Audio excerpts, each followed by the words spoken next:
It may be Groundhog Day, but today we're going to talk Penguins. If this is Tuesday, then we must be the hockey. Welcome back. I'm Bob Duff, as always, joined by my Hall of Fame co-host Kevin Allen. And Kevin, why don't you introduce today's guest? Well, our guest is Rob Rossi of The Athletic, longtime Pittsburgh writer and certainly an expert on all things Penguins. And he's perfect to have on because there's a lot going on with the Penguins these days, particularly with regard to the search for a general manager. And Rob, I'm sure this is occupying some of your time anyway. Give us your read on what the search is all about in terms of what style they're looking for and how much, would they take a fresh face or do they want a seasoned hand? Just give us your overall view of what's happening there. Well, I mean, that's a great question, Kev, because, they have a short list of candidates, and that doesn't mean they're not going to interview more than there are on that short list. I know that the people that they want to speak with and are trying to get permission. They already have permission for John Ferguson Jr., former Maple Leafs GM. It's my understanding that they didn't have permission yet for Chris McFarland in Colorado, their AGM.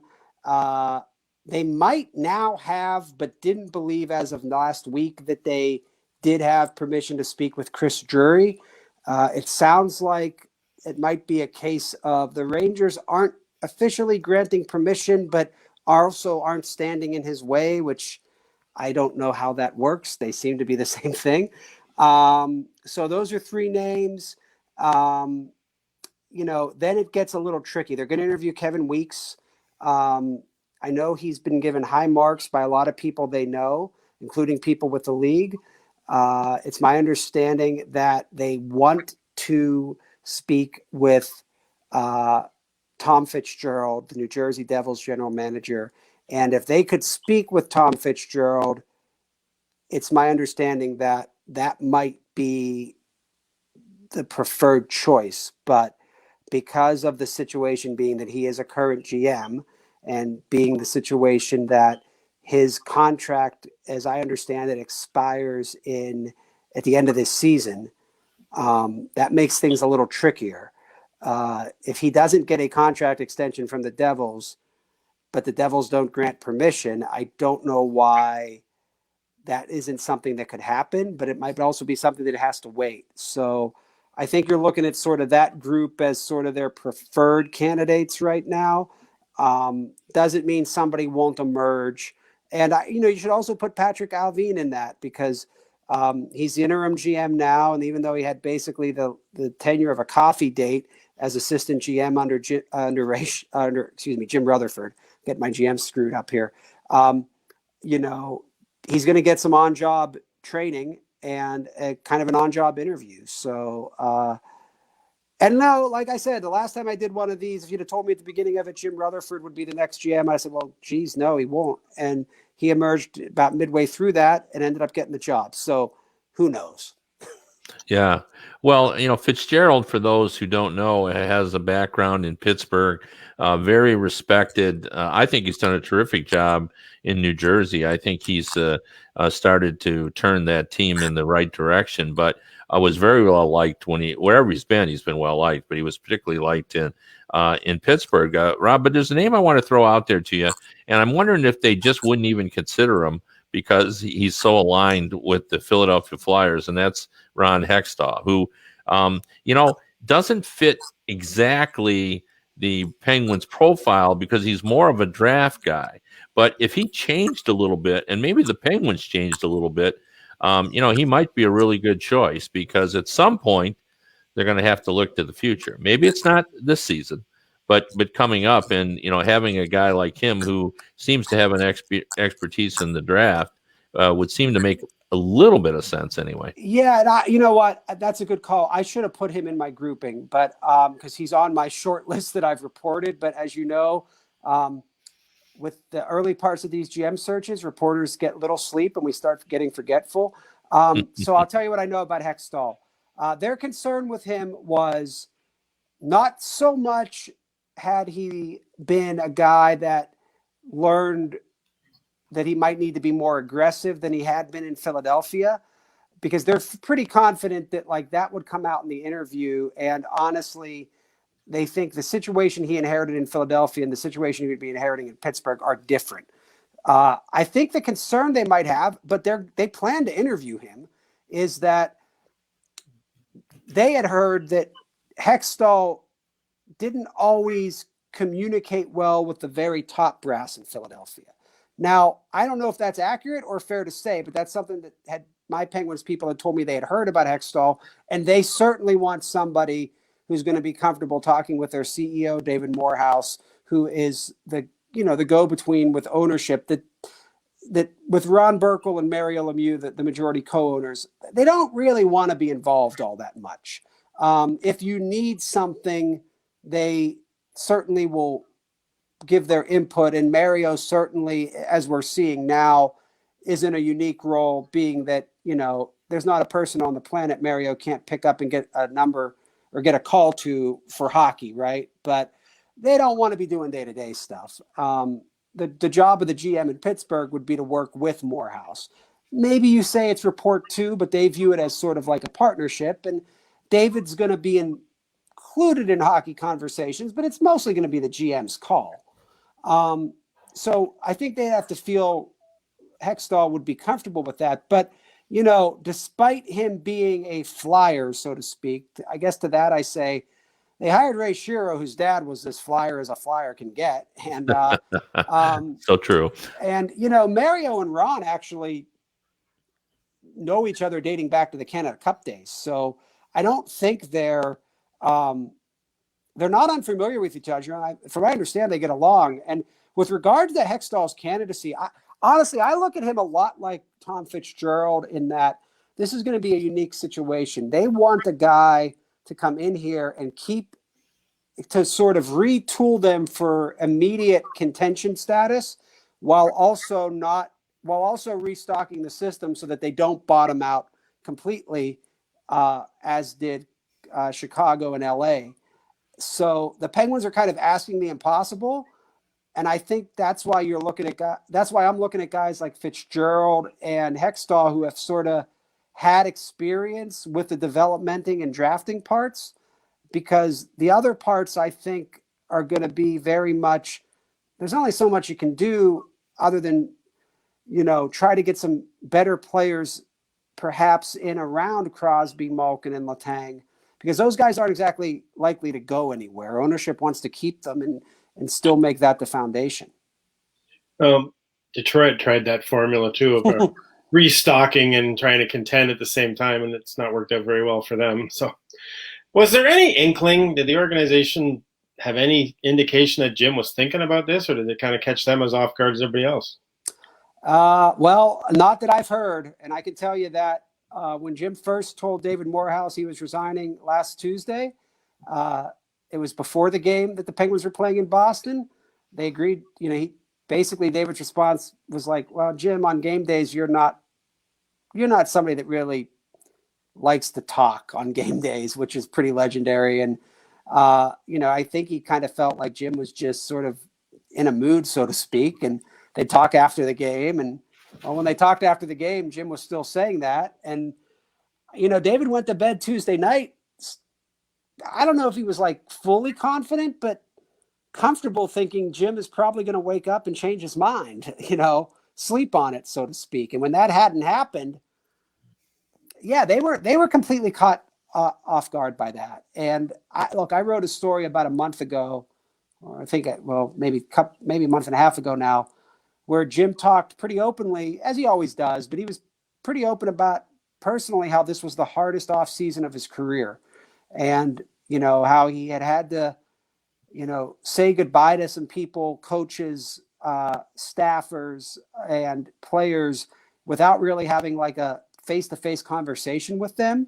And, how he had been in isolation and, really taking that to extreme given his age and health history, but also how he missed his daughter who still lives in North Carolina, and, all these things. And, maybe looking back, I should have realized at the time that Jim was feeling some kind of way. But the truth is, not one move made by Jim Rutherford since the end of last season, including his reevaluation of hockey operations and his promotion of Patrick Alvin to the assistant GM role, and not really leaving the Penguins with an experienced assistant GM.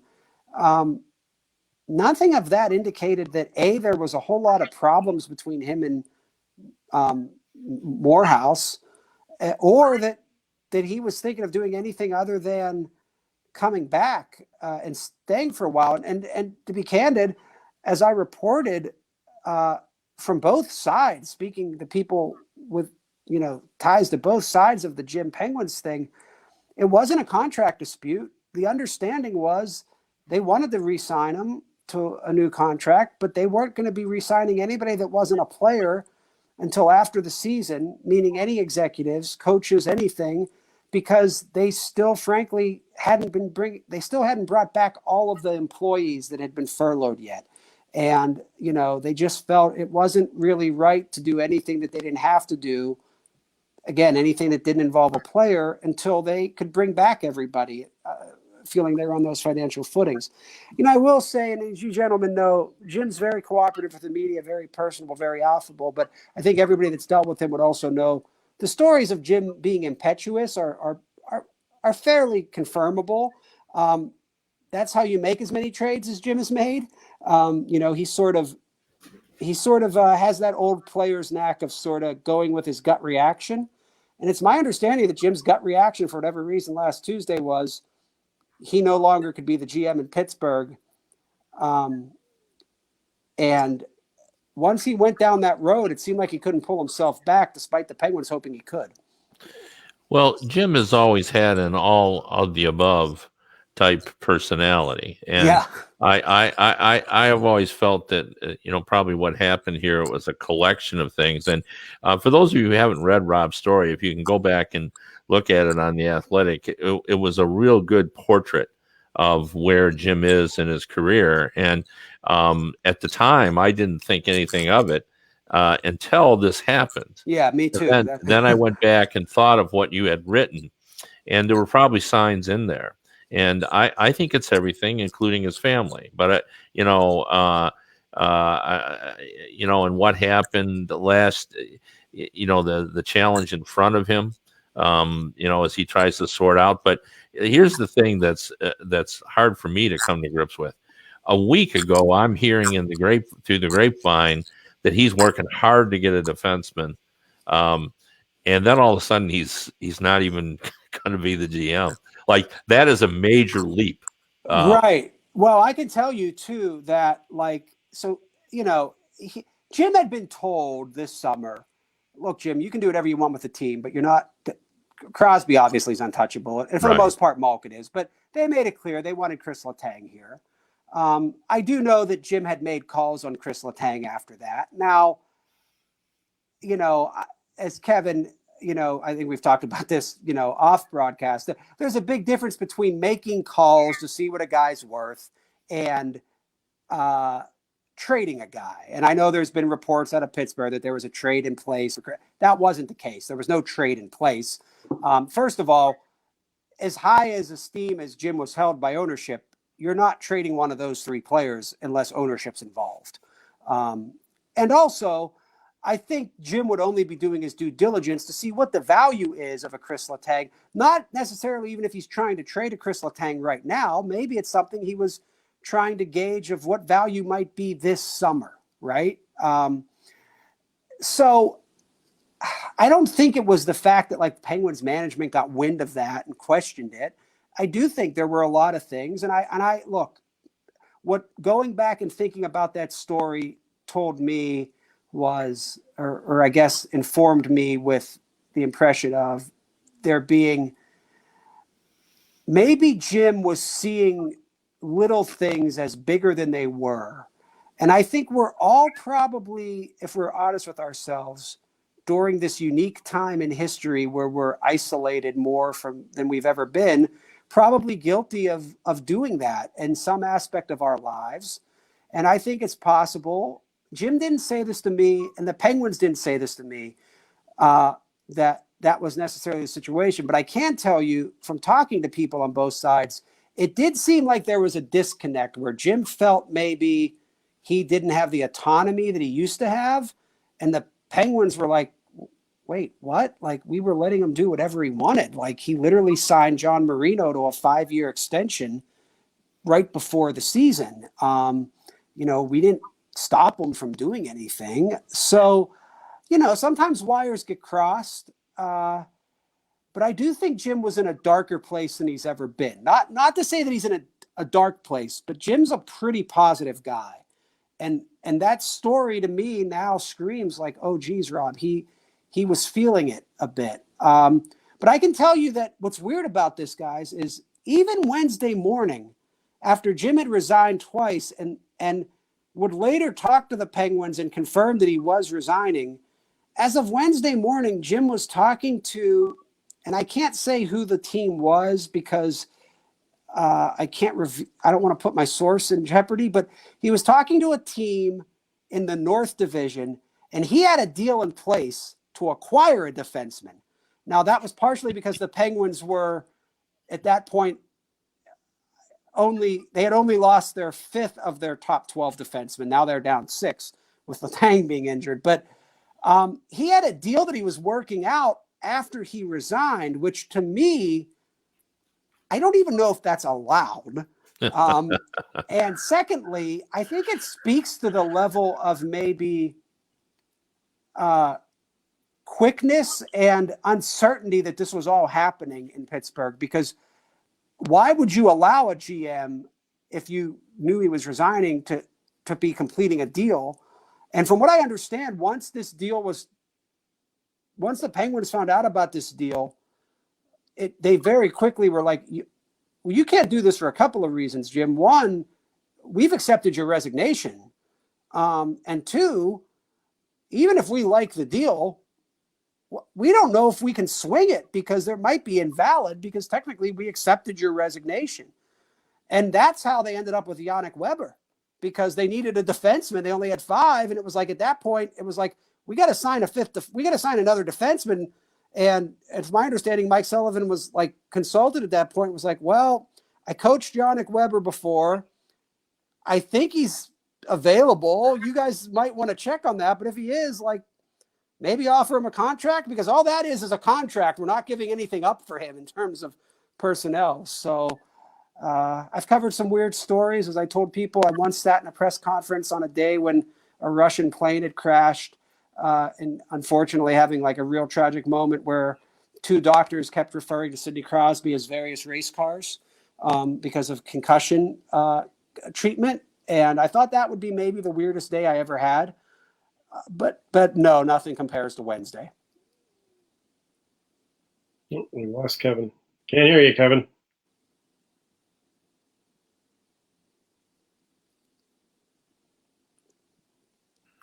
Can you hear me now? Yes. Yes. Okay. Well, we appreciate having you on, Rob. Your insight is really helpful, I think, to our viewers, and I'm sure we'll have you on again when the Penguins name a new general manager. But before you run out, I know this is unfair because I don't think you can judge the Penguins when they've got their entire defense injured. But give us just your assessment of this team. And, is there enough here to make the playoffs? Can they do it with all the injured defensemen? What needs to be done in order for the Penguins to be the Penguins going down the stretch? Yeah, I mean, I actually, when they're healthy, I like them a lot more than a lot of people probably nationally do, Kevin, because I actually think Jim had built an interesting team. He was going to ask the top 6 to do a lot of the scoring, the bottom 6 to defend a lot. And I actually think, especially with the emergence of P.O. Joseph, their potential for the 6 defensemen is, when healthy, really intriguing. But, the question I had with Pittsburgh was, I thought they really needed to add a veteran goalie. They couldn't because of the salary cap situation. It's not that I don't think Tristan Jarry is going to be a very good goalie in this league. It's a big step from a guy that played about 30 games last year to going into this situation. And also there's this nagging suspicion I have, is I can't figure out why, but for whatever reason, every time Tristan Jarry and Casey DeSmith are on the same team, Casey DeSmith ends up being the goalie. And I don't know why, but and that's not knocking Casey DeSmith, but both of them are relatively inexperienced goalies. And I don't know. This is a really tough division to go through that. They haven't gotten great goaltending this year. Now, they also haven't gotten a lot of – Evgeny Malkin's been off to the worst start of his career. Sidney Crosby is so great that he's put up points, but I don't think he would tell you he's at anywhere close to where he should be. Their top scorers, other than, honestly, Kasperi Kapanen, have been kind of somewhat disappointing, and their depth scoring's been great. So what I do like about them is, they seem to go into almost every third period, with the exception of one game this year, in it. They have a great comeback approach. They have a real character about them. And I have to think guys like Malkin and, Rust and Gensel and even Crosby to a lesser extent, their history is they're going to find their form. So if the injuries on defense don't just sink them in the next couple of weeks, and I think, I hate to say this because it's at the expense of the New Jersey Devils, and I hope everybody on their team gets healthy and doesn't have to deal with any sort of lingering effects of the COVID-19. But that did a Penguins a big favor, because they had games scheduled for Tuesday and Thursday in Pittsburgh against New Jersey. Now they don't have a game until Saturday.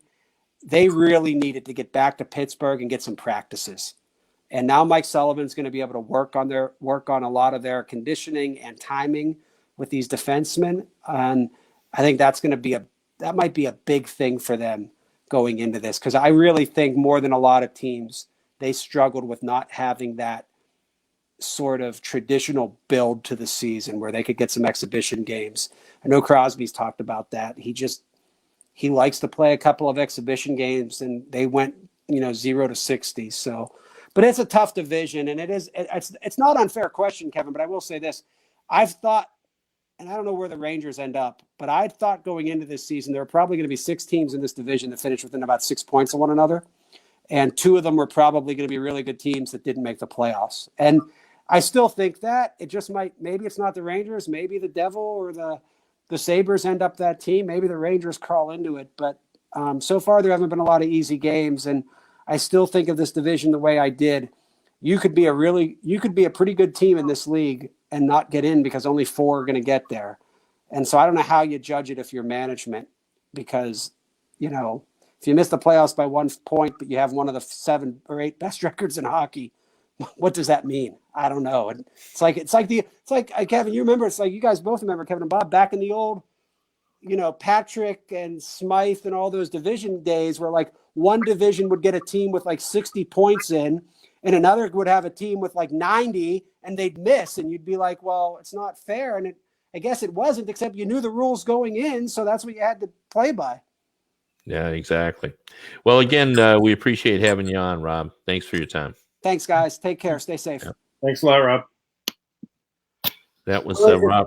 Go ahead, Bob. I was going to say, he talks about, not seeing the story that was right in front of his eyes. I can remember a similar incident in Detroit when the end of the season, it was near the end of Nick Lidstrom's career, and there was the annual, is he or isn't he going to come back? And, they were at the locker cleanout, and I was talking to Brian Rafalski, who dressed next to Nick in the dressing room, and thought, if anybody might have insight, maybe he would. And I asked him about it, and it was funny how everybody else was saying they were going to push Nick to come back, and he said, it's got to be up to the player. It's his choice. You got to know when it's time. And it wasn't that long after that Rafalski announced he was retiring. I completely missed it because he had packed every stitch of clothing, every item in his locker was all crammed in his hockey bag. He didn't leave anything behind. I mean, that should have been a sign to me that something's not right here. Something's going on, because usually they leave stuff behind because they're going to come in and work out during the off season. He left nothing there. We cleared that locker right out. And I was so laser focused on the Lidstrom story, I didn't see the story right in front of my eyes. Wow, and that caught the Red Wings by surprise as well. Mm-hmm. That he was an important defenseman on that team. But going back to the Penguins, I thought Rob made some some really valid points about. I do think that it makes sense that they would want to bring Tom Fitzgerald back just because he knows the organization. He was part of it, very well liked, as I said. Everywhere Tom goes, he's well liked. Back when he was a player, he was always a media favorite as well. He was easy to talk to. But, you look at that New Jersey team, and sure, Jack Hughes has improved this year, but in the off season, I thought Fitzgerald made some really nice moves. The Ryan Murray acquisition was a fine move, and he's added some parts to that team. So I think they're probably very interested in him. I am intrigued by Hextall because I believe that the Penguins need to change a little in their approach. I just think they got to concentrate a little bit more on the draft, even though they actually have done okay in bringing in free agents and drafting guys that have kind of stepped up and helped them a little bit. And also Hextall needs to change as as a management guy. Like you look at the Flyers today, and there's a lot of Hextall people on that team. He did a nice job of stockpiling good young players. Where he lacked, as Rob brought up, was it was said he didn't communicate well with those above him. And although I don't think that would be a problem in Pittsburgh because of his connection to Mario Lemieux, who likes him, and Dave Morehouse is not your everyday team president. He was a guy that was in politics for years. He's a communicator. He likes to know what's going on. I don't think he sees himself as a hockey guy. I think he's learned to be a hockey guy, but I don't think he wants to make day-to-day decisions. But he wants to know what's going on. And I could see, you got to get used to that. And I think Hextall would have to do that. So there's some good candidates out there.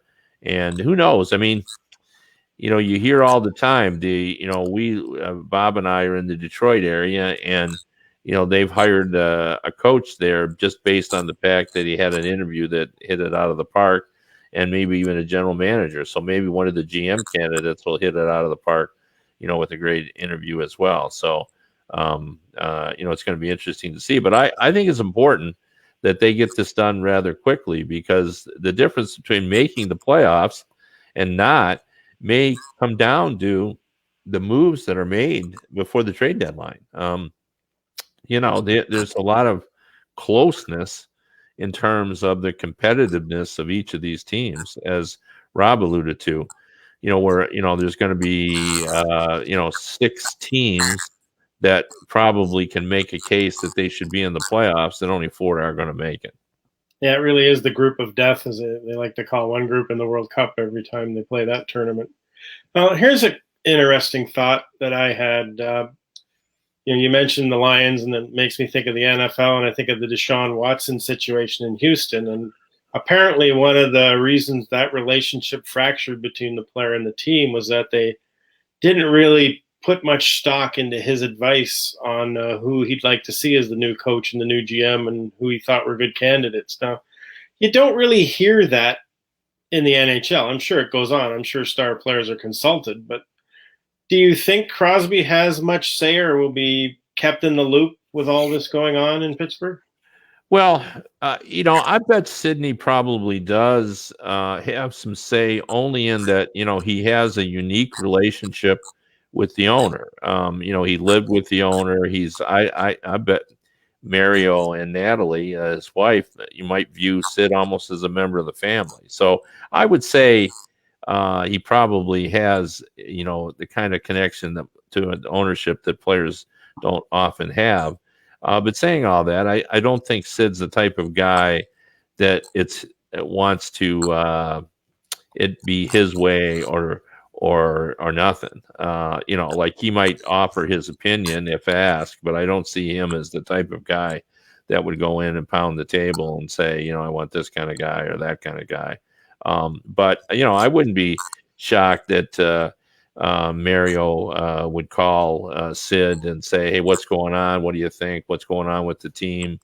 Where are some areas where we should be concerned about?" I mean, to me, that'd be good ownership if you did that, because nobody knows that team better than Sidney Crosby, and Crosby's a lot of things in terms of what he means to his team. But I think what's often overlooked is his leadership. That's his team. Like there's no doubt about that. He says the right things. He treats people with respect, and because of all that, I think that's another reason why Mario, probably. But saying all that, Mario's not the type of owner that gets more involved than he should. If he feels he needs to do something, I'm sure he would. But he's not the kind of guy that's just gonna feel like I've got to be heavily involved here in the picking of the general manager. Well, from the rumbling in the background, I can hear your dogs telling you it's time to get off the computer and go let them outside. So, yeah, I think what they're really telling me it's time to eat, and they always think it's time to eat earlier than it really is. So it's always time to eat when you're a dog. Yeah, I don't know if your dogs. I know you've got dogs like I do, Bob. And the big thing now is that they seem to be lobbying me that dogs should eat lunch. Most dogs get fed in the morning and night, and my dogs now have gotten to the point where they bug me for treats around noon. And it's almost like they're saying, you people eat 3 meals. Why don't we get 3 meals? So that's my latest theory of what's going on in my dog kingdom. Yeah, well, and our dog kingdom time is up, and we'll be back with you on Thursday to talk some more hockey. This has been the hockeydebates.com podcast. I'm Bob. He's Kevin, and we'll see you all on Thursday.